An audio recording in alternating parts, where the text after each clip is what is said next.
എല്ലാരും എന്തോന്നാ തപ്പിക്കളിക്കുന്നത്? എന്റെ കയ്യിൽ നിന്നൊരു ഗുളിക താഴെ വീണു, അത് തിരയായിരുന്നു. മുഹമ്മദ് സാഫി, വയനാട്. ഇപ്പൊ വിവാദമായിട്ടുള്ള ഒരു നറുക്കെടുപ്പ് വീഡിയോ ആണ് നിങ്ങൾ കണ്ടിട്ടുള്ളത്.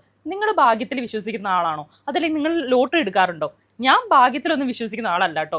ഞാൻ എൻ്റെ ഹാർഡ് വർക്കിൽ മാത്രമാണ് വിശ്വസിക്കുന്നത്. എന്നാൽ ഇതുപോലെ ലോട്ടറി എടുക്കാറില്ല എന്നൊന്നും ഞാൻ പറയത്തില്ല. ഞാൻ ലോട്ടറി എടുക്കാറുണ്ട്. എവിടെയെങ്കിലൊക്കെ പോണ സമയത്ത് ഇപ്പോൾ ഏതെങ്കിലും കാലിനോ കൈക്കൊക്കെ വൈകല്യങ്ങളൊക്കെ ഉള്ള അല്ലെങ്കിൽ ഇത്തിരി പ്രായമുള്ള അമ്മച്ചിമാരോ അപ്പന്മാരൊക്കെ ഇരുന്ന് എവിടെയെങ്കിലും ലോട്ടറിയൊക്കെ വിൽക്കുന്നത് കാണുമ്പോൾ നമ്മൾ അവരെ സഹായിക്കാൻ എന്നുള്ളൊരു മനസ്സിൽ നമ്മൾ ലോട്ടറി എടുക്കാറുണ്ട്. അപ്പോൾ അത് എടുത്തിട്ട് അടിക്കുമെന്നൊന്നും നമുക്ക് വിശ്വാസമില്ല. ഇത് അടിച്ചിട്ട് കോടിക്കണക്കിന് ആൾക്കാർ എടുക്കുന്ന ലോട്ടറിയിൽ നമ്മളാണ് ഇത്ര വല്ല ഭാഗ്യശാലിയായിട്ട് നമുക്ക് തന്നെ അടിക്കും, അങ്ങനെയുള്ളൊരു വിശ്വാസമൊന്നുമില്ല. എന്നാൽ അങ്ങനെ വിശ്വസിച്ച് കുറേ ലോട്ടറികൾ എടുക്കുന്ന ആൾക്കാരെ എനിക്കറിയാം. പണിയെടുക്കുന്ന കാശിന് മൊത്തം ലോട്ടറി എടുത്ത് ആ പൈസ മൊത്തവും നശിപ്പിച്ച് എന്നാൽ ഈ ലോട്ടറി ഒന്നും അടിക്കാത്ത ആൾക്കാരെ നമുക്കറിയാം. ലോട്ടറി എടുക്കണം വലിയ തെറ്റാണെന്നൊന്നും ഞാൻ പറയത്തില്ല. സംസ്ഥാന സർക്കാർ തന്നെ ലോട്ടറി നമുക്ക് വിൽപ്പന നടത്തുന്നുണ്ട്. പക്ഷെ ഇങ്ങനെയുള്ള നറുക്കെടുപ്പുകളൊന്നും ഈ പറയുന്ന സർക്കാരിൻ്റെ അനുമതിയോട് കൂടിയൊന്നുമല്ല.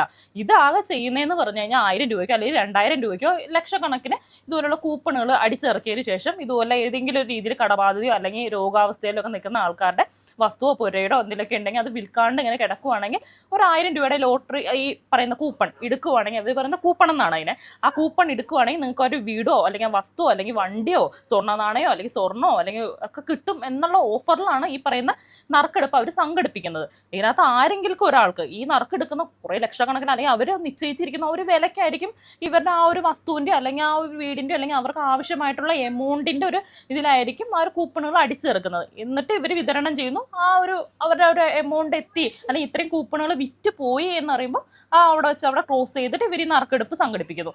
അതാണ് ഈ ഒരു നറുക്കെടുപ്പിൻ്റെ ഒരു ലക്ഷ്യവും കാര്യങ്ങളൊക്കെ. ഇതിൽ കൂടെ എല്ലാവരും ഈ പറയുന്ന നറുക്കെടുപ്പ് എടുക്കുന്നവരെല്ലാം ഇത് അടിക്കുമെന്ന് വിചാരിച്ചിട്ടോ അല്ലെങ്കിൽ ഇങ്ങനെ ഒരു വസ്തു അല്ലെങ്കിൽ ഇങ്ങനെ ഒരു പുരയിടോ ഒക്കെ സ്വന്തമാക്കാമെന്ന് വിചാരിച്ചിട്ടോ ഒന്നുമല്ല അതിനകത്ത് പങ്കെടുക്കുന്നത്. സത്യം പറഞ്ഞാൽ ആ ഒരു നിർധന അവസ്ഥയിൽ നിൽക്കുന്ന ആ വ്യക്തിയെ സഹായിക്കാം എന്നൊരു ഉദ്ദേശത്തിലായിരിക്കും ഭൂരിഭാഗം ആൾക്കാരും എടുക്കുന്നത്. എന്നാൽ ചില ആൾക്കാരൊക്കെ 1000 രൂപ അല്ലെങ്കിൽ 2000 രൂപയുടെ കൂപ്പൺ എടുത്താൽ ചിലപ്പോൾ വീടൊന്നും ഇല്ലാത്ത വ്യക്തികളുണ്ടാവും. അവർ വിചാരിക്കുന്നത് ഒരു വീട് കിട്ടിയല്ലോ അല്ലെങ്കിൽ ഒരു വസ്തുവിലും കിട്ടുമല്ലോ, 1000 രൂപയല്ലേ ഉള്ളൂ എന്നൊക്കെ വിചാരിച്ച് ചിലപ്പോൾ ഒരാളുടെ ഒരു ദിവസത്തെ പണിക്കാശായിരിക്കും അത്.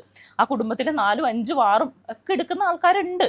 ഇത് അവരെല്ലാവരെയും തേച്ചൊട്ടിച്ചിട്ട് വഞ്ചനയിൽ ചതി എന്ന് പറയുന്ന പോലെ കുറച്ചെങ്കിലും സുതാര്യമായിട്ട് ഈ നറുക്കെടുപ്പ് നടത്തിയിരുന്നെങ്കിൽ ഇത്രയും പഴി കേൾക്കേണ്ടതായിട്ട് വരില്ലായിരുന്നു.